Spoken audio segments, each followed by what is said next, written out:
भाइयों और बहनों,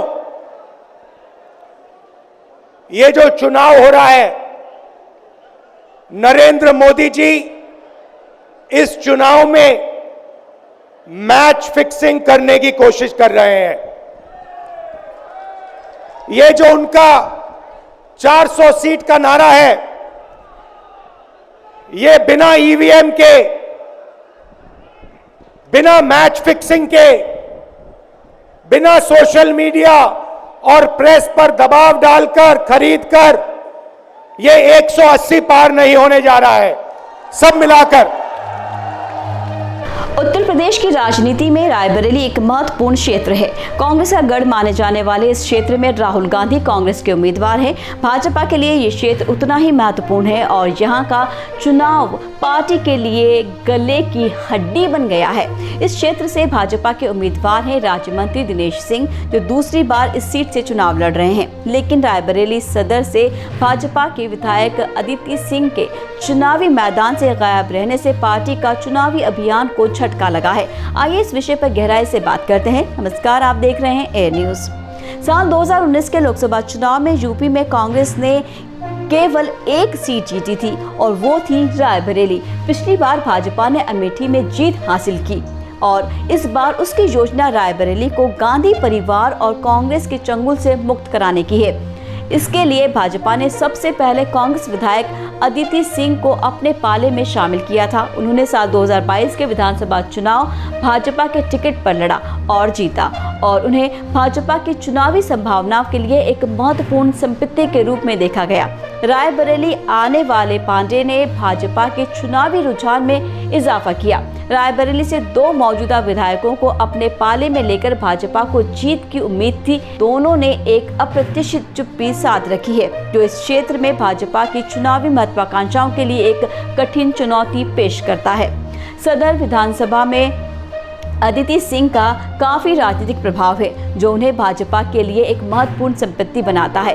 पार्टी के राजनीतिकार चुनावी समारोह में उनके अलग होने पर चिंता व्यक्त कर रहे हैं। हाल ही में सोशल मीडिया पर अदिति सिंह ने सिद्धांतों से कोई समझौता नहीं लिखा, जिसमें राजनीतिक गलियारे में अटकलों का बाजार गर्म हो गया है और उनकी चुप्पी इर्द गिर्द रहस्य का गहराया गया है। हालांकि उन्होंने रविवार को गृह मंत्री अमित शाह की चुनावी रैली में अपनी मां वैशाली सिंह के साथ मिलकर भाग लिया। उनकी खामोशी साफ नजर आ रही थी।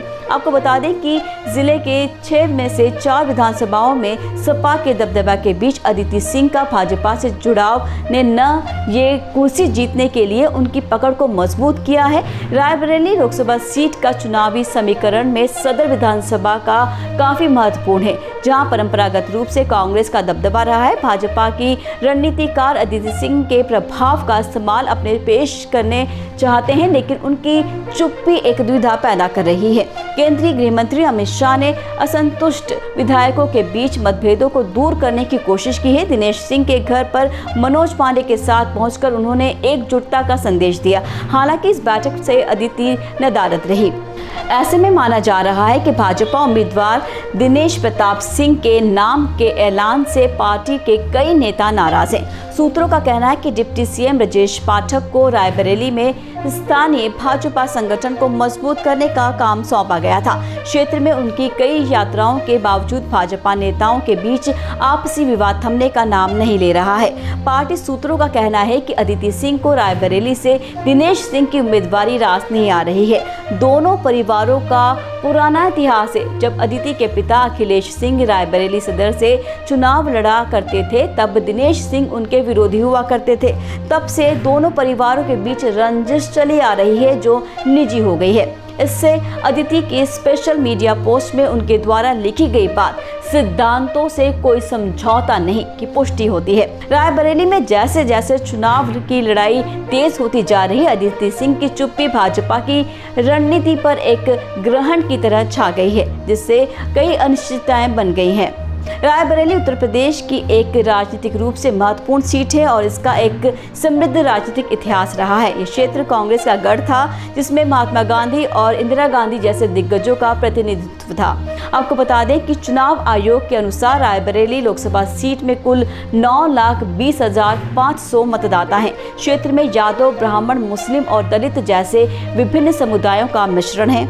इस क्षेत्र की सामाजिक आर्थिक स्थिति भी चुनाव परिणामों में एक महत्वपूर्ण भूमिका निभा सकती है। रायबरेली एक कृषि प्रधान इलाका है और किसानों की चिंताएं महत्वपूर्ण होगी। बेरोजगारों और बुनियादी ढांचों की कमी जैसे मुद्दे भी मतदाताओं को प्रभावित करने की संभावना है। बाकी अन्य खबरों के लिए आप जुड़े रहिए ए न्यूज़ के साथ। फिर मिलेंगे, दीजिए विदा, नमस्कार।